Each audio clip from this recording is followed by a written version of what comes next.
welcome back. We're still Breakfast Daily, and we're having conversations here. We're going to get into some communities and find out what are some of the challenges and the issues that are going on. The WhatsApp line that we want you to engage with us on is 0204 447 033. All right.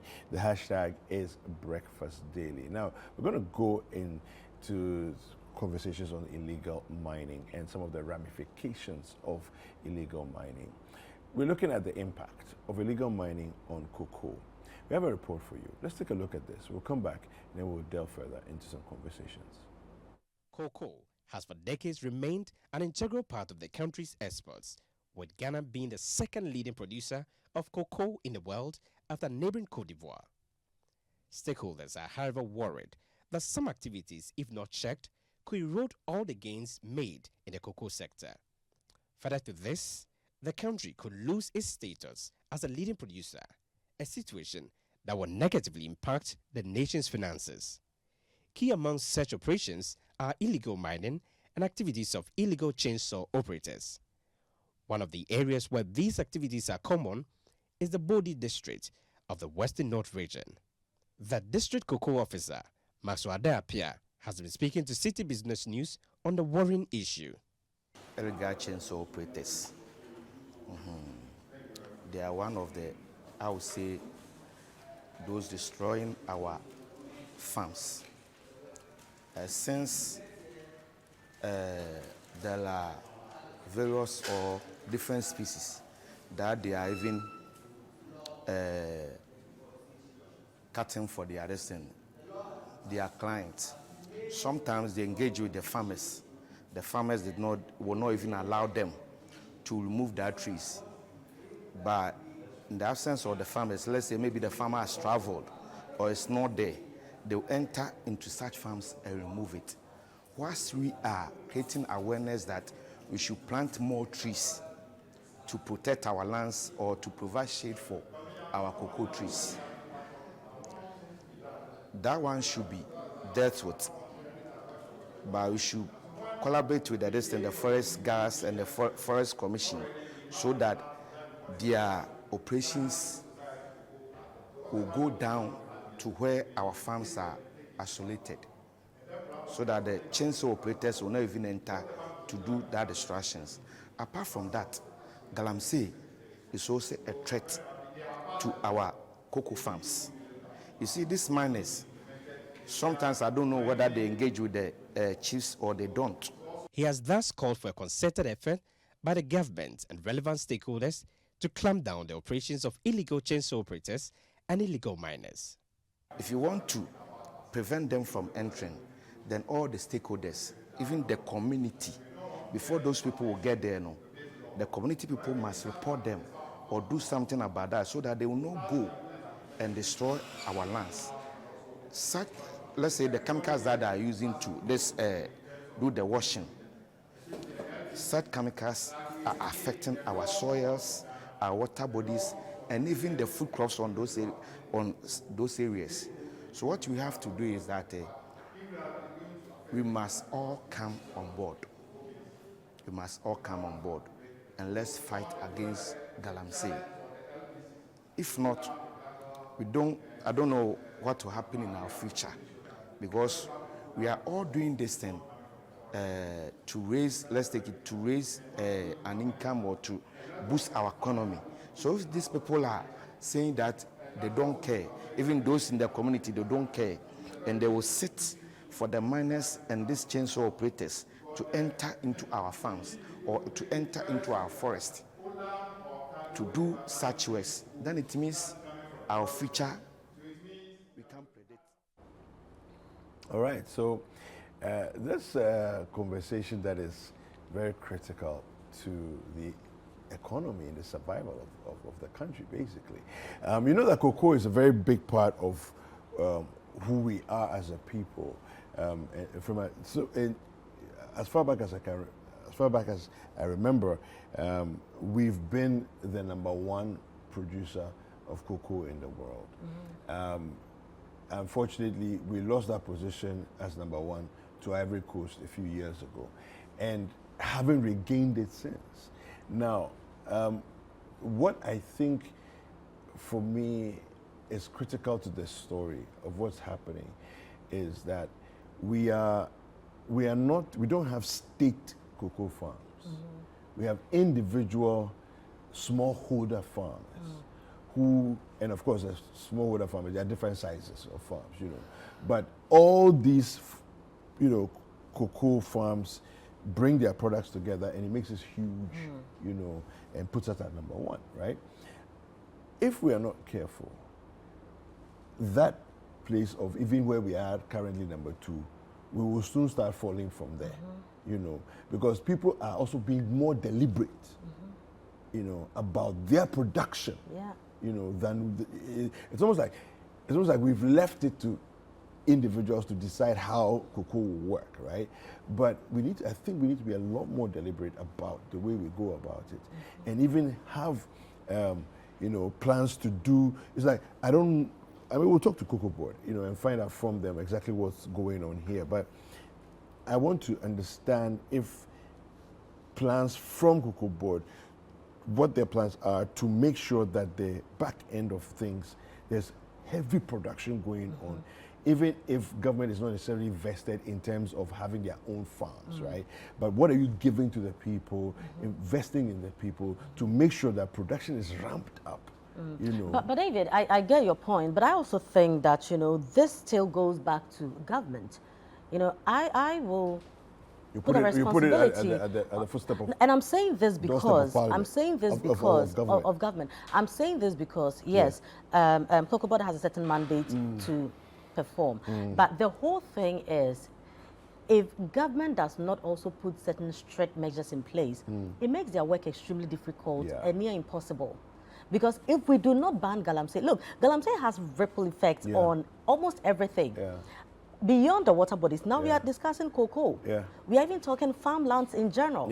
Look, when I went to secondary school, I had the option of, I had two options with scholarship. Government scholarship, Cocoa Board scholarship. Because my grandfather had a cocoa farm. And the thing was, when I weighed the two, the Cocoa Board scholarship was even better than the government scholarship because Cocoa Board scholarship was going to take care of my registration for SSC at the time. Government scholarship wasn't going to take care of that. They would take care of your tuition and everything, but you have to pay for your... Hey, wait, I need to go and investigate this matter you're talking about. Because, why? No, because my grandfather was also not only a cocoa farmer, but also, you know, I think they call them cocoa crachi. Yeah. You know, but I didn't take advantage of that. Well, I did. No, I'm just discovering that I should have. You should have, yeah. Sorry about that. You know, so what I'm saying is, I don't own a cocoa farm, but because my grandfather did, my education was free. So this is what I'm talking about. Do you get it? So that illegal mining, if we do not stop it, its impact on society is very huge. Because there are cocoa farms, children could go to school for free because it was cocoa farm. You know, other things you will benefit, not even directly. You know, sometimes you are not the owner. So if somebody is talking about, the cocoa catcher will come, they come and weigh the cocoa and stuff like that, you get your money. But you also realize that it has some kind of impact that trickles down to even the last person in the family. So if we are not deliberate about some of these things. Look, now we talk about education and the challenges that we are facing and all that. If some of these scholarships, I don't know the state of the scholarship today, but if we can even look at areas like this and develop them, this is how some children will get their funds for school. You know. Apart from that, look, you say Cocoa Board should look at what they can give back and how they can motivate people and all that. Fantastic. But the thing is, as individuals, I see you have a cocoa farm. I also have a cocoa farm. I want to maintain my cocoa farm to help the country. Okay. Now I see the quick money you are getting from galamsey, right? What really will be the motivation for me to go? Look at how long it takes for cocoa to grow reach its to maturity stage. You understand? What really will be the motivation? Because I see what you are getting. You just gave your land to people. They cleared the land. They started mining. You are making your quick money.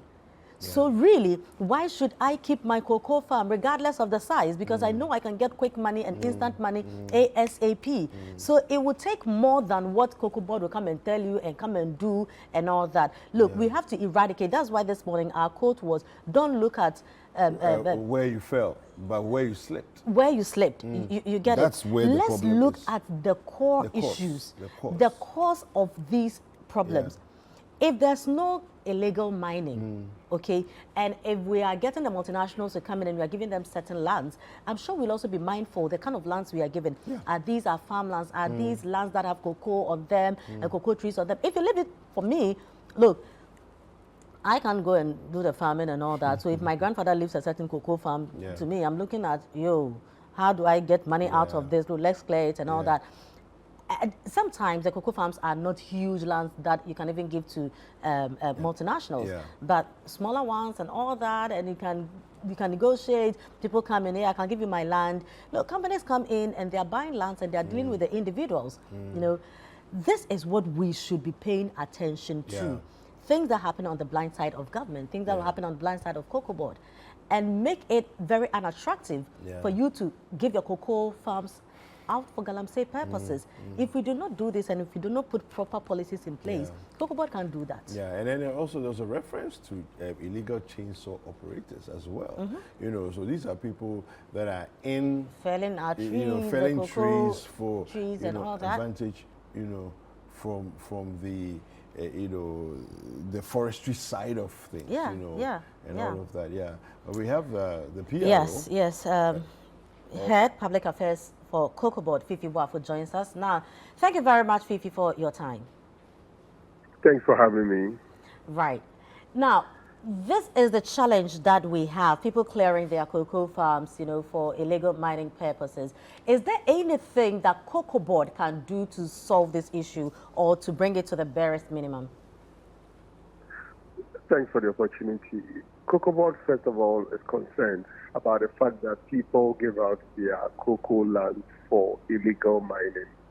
One, because it affects our production numbers, and two, it also affects the productivity of nearby farms, among others.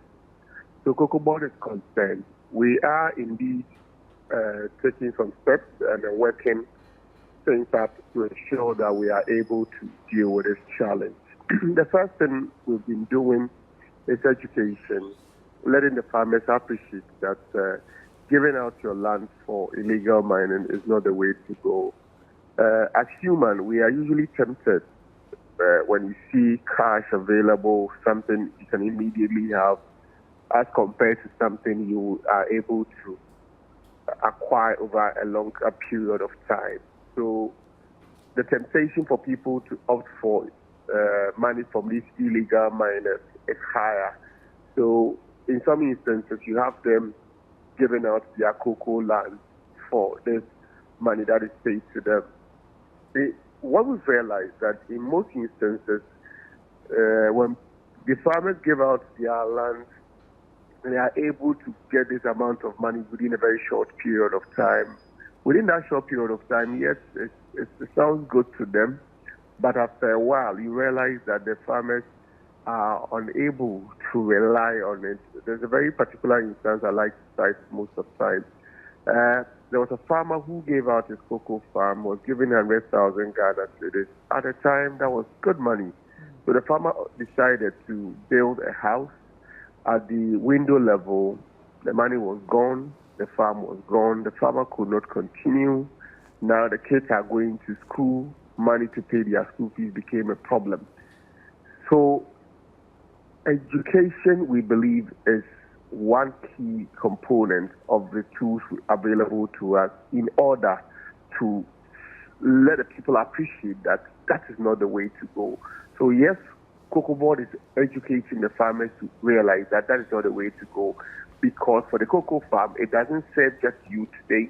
It serves you, your family, and generations unborn to also come and benefit from it. So it is not in your interest to do that.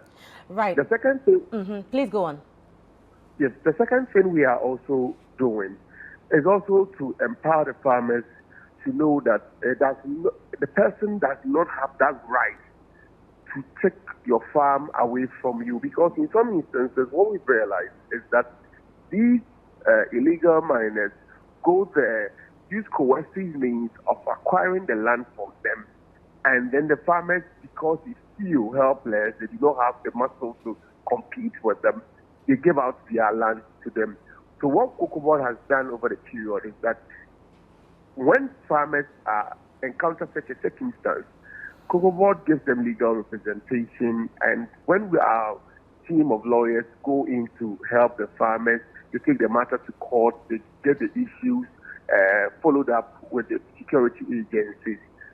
Usually when that intervention is able to help prevent that from happening, because prior to that, what we realized was that because the farmers, for lack of exposure, for the resources availability, and then even the understanding that they are able to take these matters up, they give in and allow the illegal miners to have their way. So that's another thing Cocoa Board is also doing.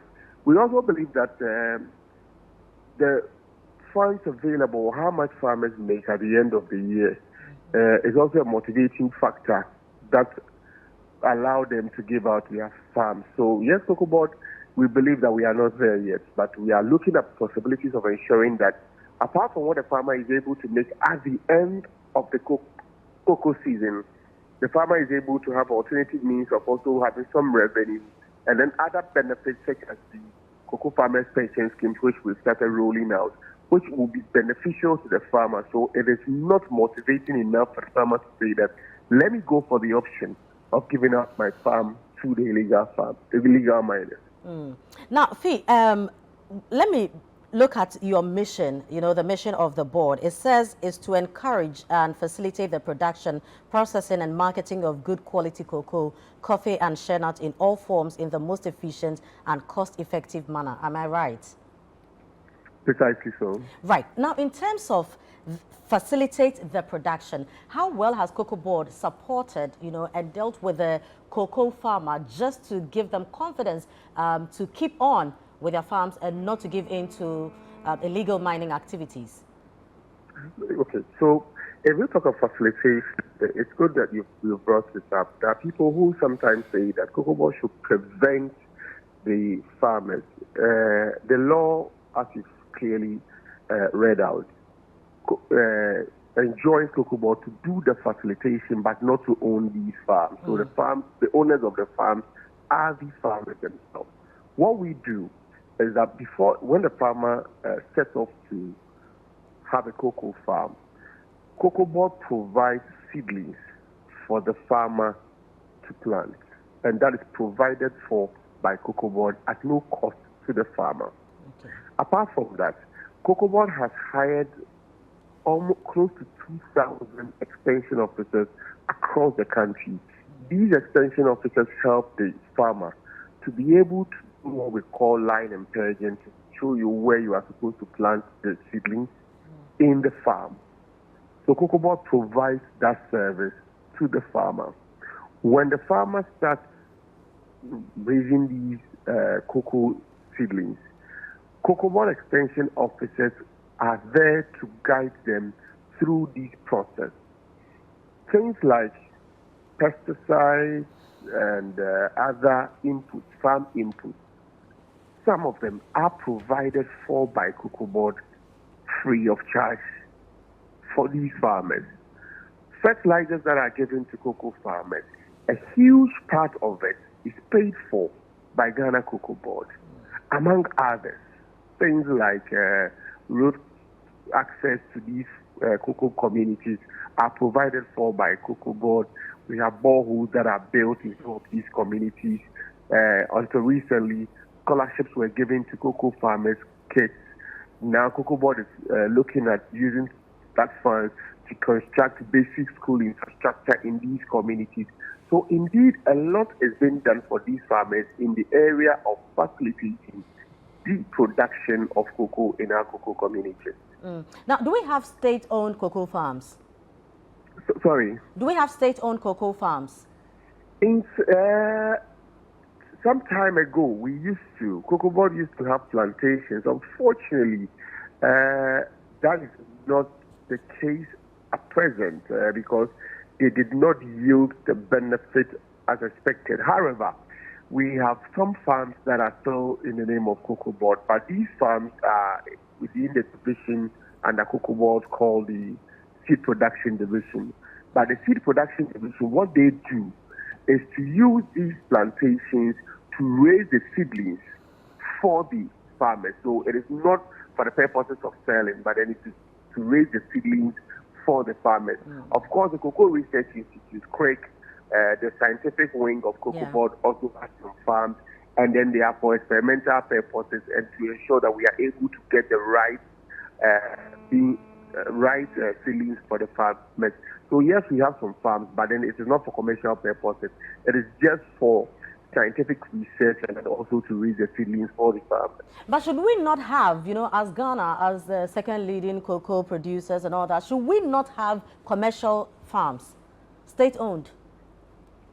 Well, I believe that that is a very debatable topic. I think we've tried that.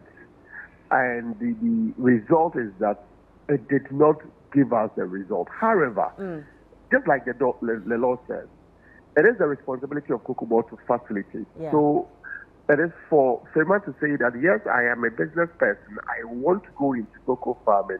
The responsibility of Cocoa Board herein is to ensure that you facilitate it. And we do not just leave it in the hands of small-scale farmers or just farmers who have a 2-acre cocoa farm or 3-acre cocoa farm. So commercial farming is important, but with the benefit of the experience we've had over the years, we believe that if it is a private person doing it and then the state agency facilitating it, that will rather benefit us instead of usually having this abandoned where we have state farm, state this, state this. I think the records are there, and then the records do not support that. That is really the way to go. All right. So, Fifi, I mean, very well said there. I just wanted to find out a couple of questions for you before you leave us. So first, we find ourselves, we used to be the #1 producer of cocoa. First of all, what's Cocoa Board's plan to take us back to #1? And when do you think this is potentially possible?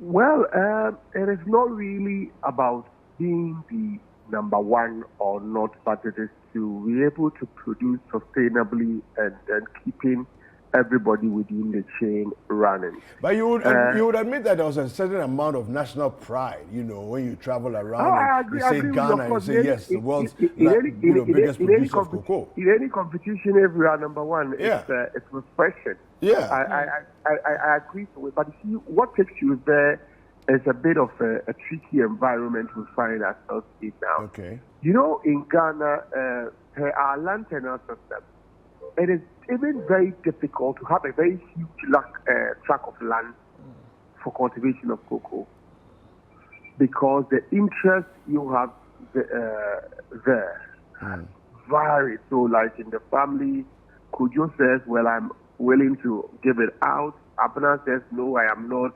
Kofiko says, well, we can give it out. Musa says, no, I want to use it for something else. So being able to acquire such a huge tract of land is also a big challenge you have because of how we have the interest we have in our land tenure system. So that is one of the challenges we have. So, Cote d'Ivoire, yes, go ahead. Go ahead. Okay. Cote d'Ivoire, if we look at how Cote d'Ivoire were able to overtake us, I think apart from the fact that yes, the drought and the bushfires affected our production numbers, and then that brought us to the stage we were before we were able to lift ourselves off that level. They largely convert a bit of their forest for the planting of cocoa. At this point in time, all the international players within the industry are very much alert to this, and they say that no way, you do not have to convert any of your forest for the planting of cocoa. And if you do so, it comes at a price. Your cocoa will not even be bought to start with. Do we have that huge tract of land to do that? But this is not to say that because of that we are not concerned or we are not willing to increase our production and our productivity. I know some private sector people who are already engaged in Cocoa Board and seeking to go into huge plantations. The challenges I've talked about are there, but then they are looking at different means of ensuring that they are able to go in there. In order for us to be able to do this huge, to achieve that target we talked about, it is for us to go the commercial way. And to go to the commercial way, you need private sector people who are willing and they are committed to this cause. And that is the surest way we can do it. Because in the hands of the traditional farmers we have, it will be difficult because most of them do just 2-3 acre farms, and then that is okay for them. All right, so there's a... But if you indulge me 30 seconds, let me also say that there are also some introductions Cocoa Board has come out with, which is also helping improve the productivity. And we believe that with that introduction, it will also help us to be able to go way beyond what we are doing at present. So, for example, the introduction of hand pollination, the introduction of a nationwide mass pruning, and fertilization process we are using, we believe that these will be able to help improve productivity. Irrigation is another thing we are also working on. And then with these interventions, we believe that, yes, it should be able to propel us to the next level. But it has its own challenges. One of them is what you talked about, the illegal mining. Unfortunately, at a time where we are seeking to improve the productivity of our farms, you have instances where some of the farms you've actually spent money on rehabilitating or putting them in a better state where you expect higher productivity. These illegal miners go in, overtake them, take over them, and then something else is the story. So we have our own set of challenges, but some interventions are being done to ensure that we are able to improve the productivity of these farms. Yeah. Now, let me just quickly read this for you and then get a quick comment on it. It comes from, I'm reading from an online story, the Ghana Report. It was published on the 11th of October, 2022. Now, it says here, a recent survey suggests that Ghana will lose its second position in the world cocoa production if illegal mining activities continue. Will we lose that position? Well, the point is, it's a conditional statement. Yes. Yes, and I believe all industry stakeholders, the ministry responsible for mines, has made it clear that they are committed to fighting illegal mining. I think Citi have been doing quite a good job in terms of helping fight the illegal mining. Other industry stakeholders, we at our level at Ghana Cocoa Board, are also doing our part. Our expectation is to ensure that we do not allow illegal mining to take over our cocoa farms. Yeah. And if we are successful in this pursuit, definitely that condition of legal mining taking over our farms, for which reason we'll lose our position, will not happen. So it is for us to keep doing what we are doing, ensuring that we don't allow illegal mining to take over our farms. And if they do not take over our farms, certainly that's not a matter for concern. Well, now that brings me to a certain question, whether you are satisfied, that is Cocoa Board satisfied, with the rate at which government is fighting illegal mining. Because as you mentioned earlier, you said that you are doing your part by educating the farmers, and government has a firm commitment and a responsibility to ensure that illegal mining is stopped. Are you satisfied with our commitment? We are not there yet.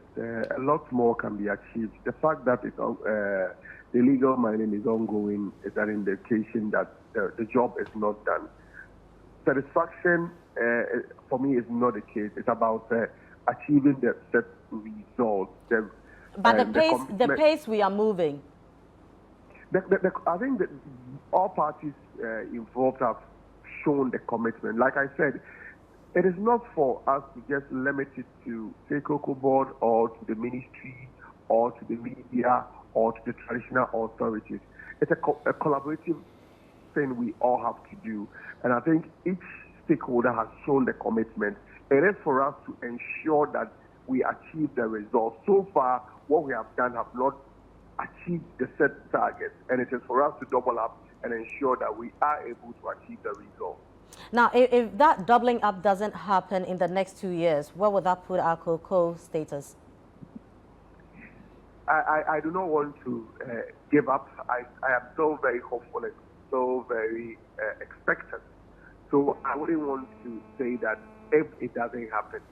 Rather, I will say that My expectation and our commitment is that we'll continue to demonstrate that commitment by acting it and ensuring that we achieve results. But don't you think that sometimes we need to paint a clear picture and know how dire the situation is? Maybe it will also push us to do extra at a very faster rate.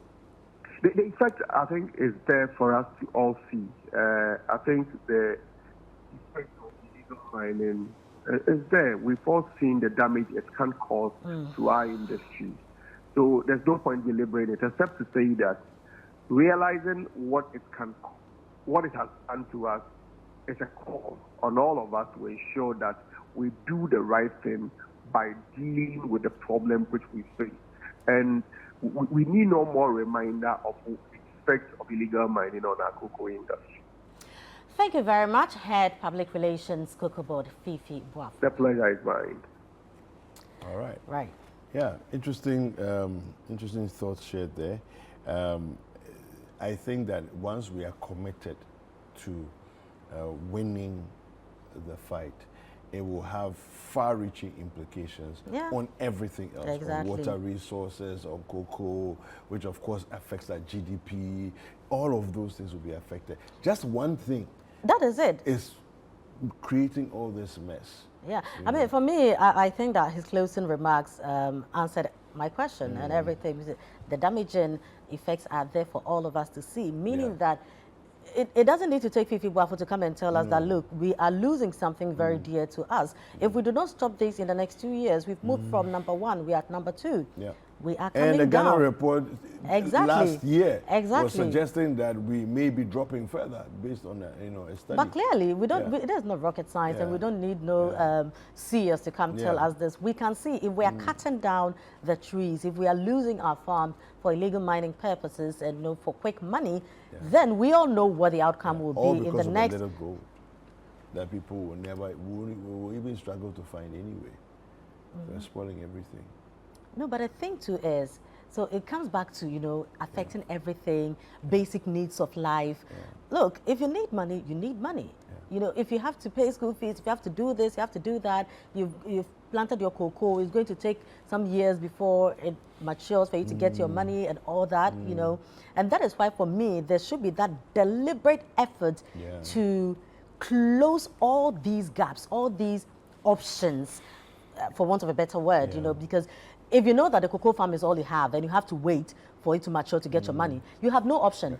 But if you know that I have the cocoa farm, but I can also decide to sell it to an illegal miner and get the money, you give people the room to weigh the options and which one will work faster for me and will be easier. And of course, as humans as we are, we'll opt for that. It ends us up. Yeah. Well, we'll take a quick break. Don't go anywhere. Breakfast Daily has more conversations to come yet. All right, welcome back. It's time for us to go into some more stories regarding illegal mining. Now, Solidaridad has done a bit of a research, and if you know what Solidaridad does, they're into the spaces where there's a lot of work, in communities and so on and so forth. But this interesting report that was carried on GhanaianTimes.com.gh, and I'm going to read a bit of it. Okay, it's quite a lengthy story. Read a bit of it, and then we also have another angle from CitiNewsroom.com, and we'll get into that, and we'll have a conversation about this. Right, now the headline here goes, research into illegal mining activities. 5,677 children engaged in Galamsey. All right, then the story here says, activities of churches and other religious centers in mining communities have been cited for being one of the promoters of early marriage and child labor in the communities. A research report by Solidaridad, an international NGO, has revealed, according to the report, since teenagers could afford flashy marriages and naming ceremonies, church leaders in mineral communities, I think they meant mining communities, allow and officiate weddings of persons under the age of 18 and naming ceremonies of children of underage parents. The report further stated that such social events make illegal mining activities attractive to the teens and the children in the mining communities, and it has led to a social competition amongst them.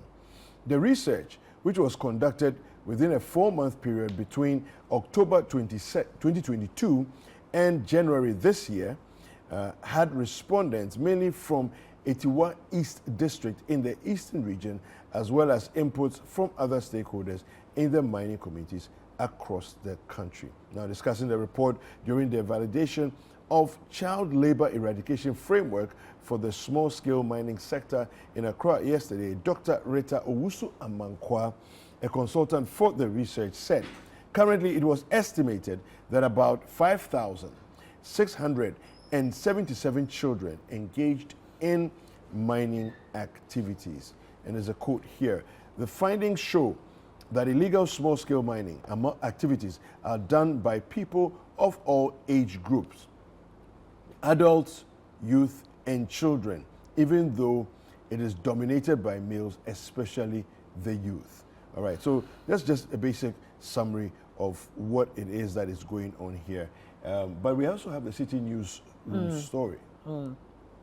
Now, even with this, David, if you are talking about it a little bit, so it just also comes to the need for government to really sit up in the fight against illegal mining. Yeah. Because as we've mentioned earlier, now it affects almost every aspect of our lives. Yeah. Because if really children are now getting into marriage, we shouldn't even forget about the health issues that comes with this kind of problem. Yeah. In terms of fertility issues and all that. I mean, Exposure a child to- going to give birth to another child, Yeah.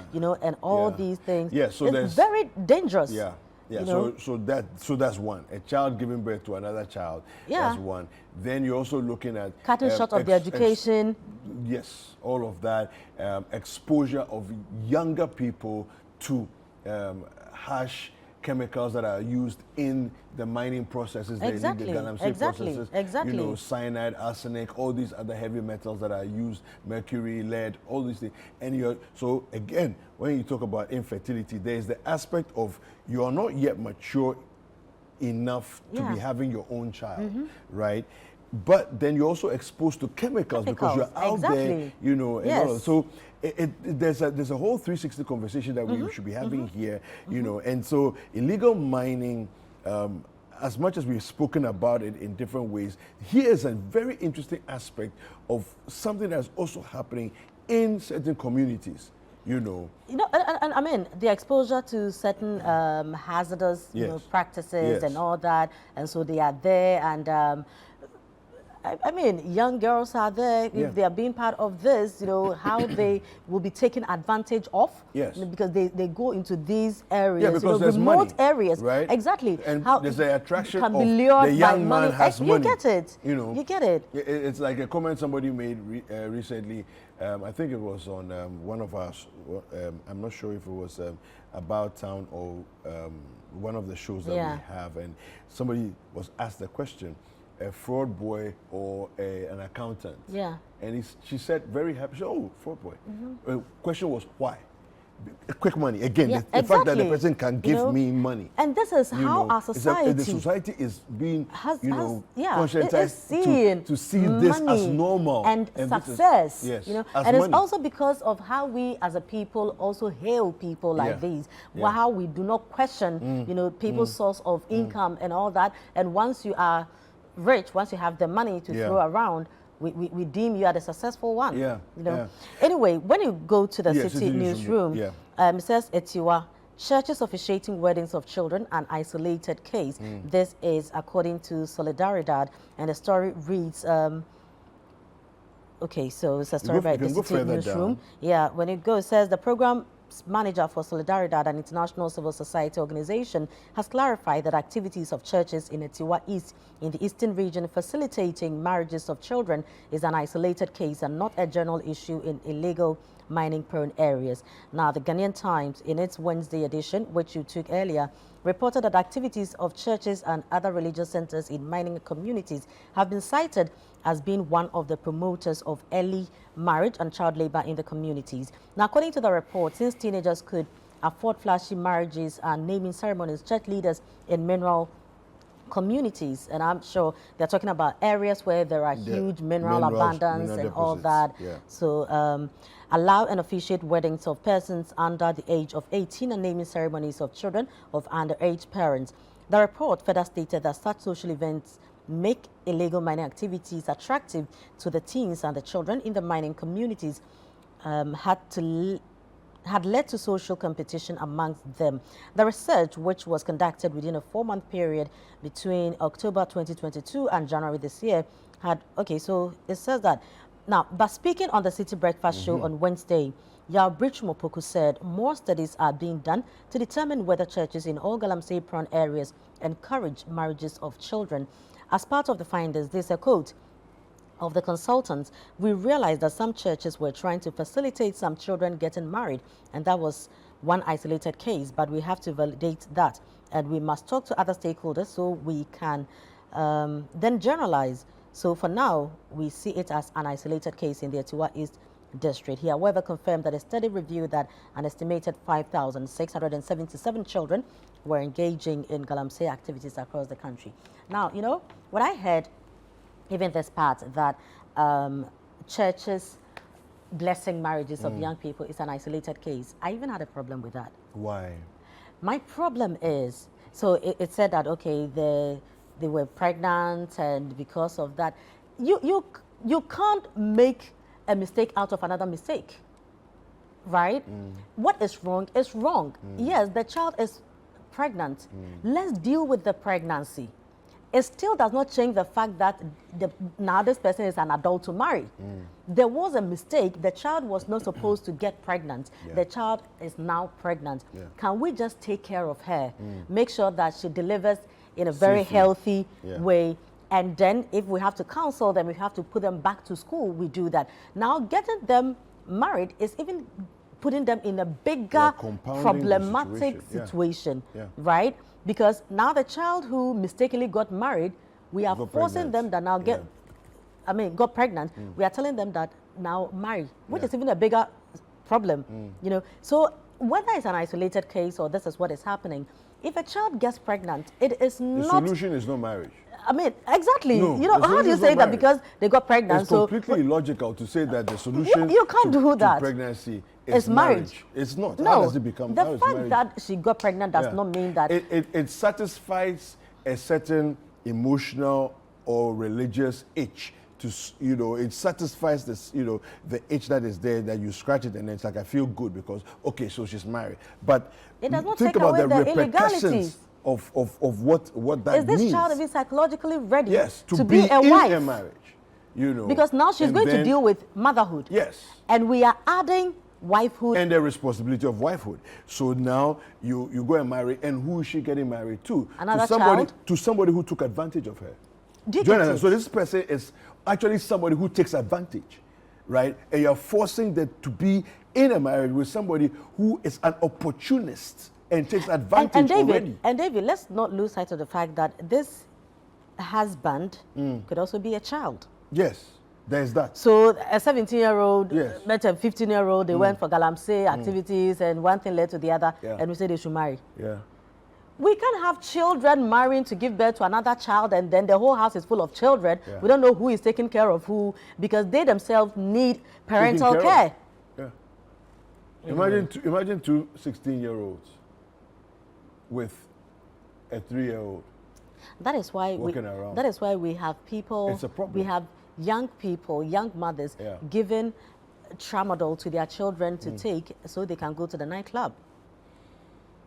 There were reports on social media I think a couple of months ago or a couple of weeks ago, you know, a girl who was arrested because she gave her child tramadol so that the child could sleep. So she could go to. She came back, the child was dead. But that's what was no, but what I'm saying is, this is a child doing stuff. I'm not sure that person was even a teenager. But you see, people are not that mature enough to go into marriage and motherhood and all that. Motherhood is not child's It's play. not child's play, exactly. So it goes beyond just getting Yeah. pregnant, going to have sex, get pregnant, yeah. and the baby has come. Yeah. And we think that all it takes is give the baby food, Yeah. clothe the baby, and then just we let are them good be to there. go. There's much more to life than Yeah. these issues. So we really need to pay attention. You can't say that a child got pregnant, so because of that, they had to marry. Why? Yeah. And for the children who may be listening, the fact that you see your parents do things and it appears to be simple and straightforward doesn't mean that it's as it appears, right? Life is a lot more complex, and you're going to discover that soon if you haven't already begun to realize that life is quite a bit more complex than it appears to be. And so we need to be more careful and more patient. And, you know, things take time. The whole haste and the rush to make money, rush to be with someone who is apparently making money. Listen, money has a very interesting way of taking flight, developing wings and taking flight. There are people in this very country who you couldn't touch them with a long stick because they had too much money. But guess what? They got to a point in their lives that their whole family is impoverished. They lost all that money in their own lifetime. And their children will tell stories of, my father used to be rich. And David, it happens. Look, so we need to develop ourselves to be more substantial people. Look, and David, for me, I always say, and I will continue saying this, that as a society, we need to be mindful of the people we call successful, of the people we hail. Because, look, when you are training children, it's not about what you tell them. It's about what they see you do. Okay? And so we go to church, we see that the people who sit in the front row are the people who have money. And nobody is questioning where these people are getting their money from. Look, we go on social media, and the people we call celebrities are the people who are flaunting stuff, you know. These are the people that want to be. So a child is watching, and they want to be celebrated. They want the news to be about them. They want that quick money. And it looks like now we've all come to accept that, yeah, indeed, the Bible says money answereth all, but it's all. When we say all, what do we understand by the all? This is the society that we are raising. But the Bible also does say that the love of money is the root of all evil. And so truly, when you see evil, the love of money is not far away. Somewhere in the mix. Somewhere in the mix.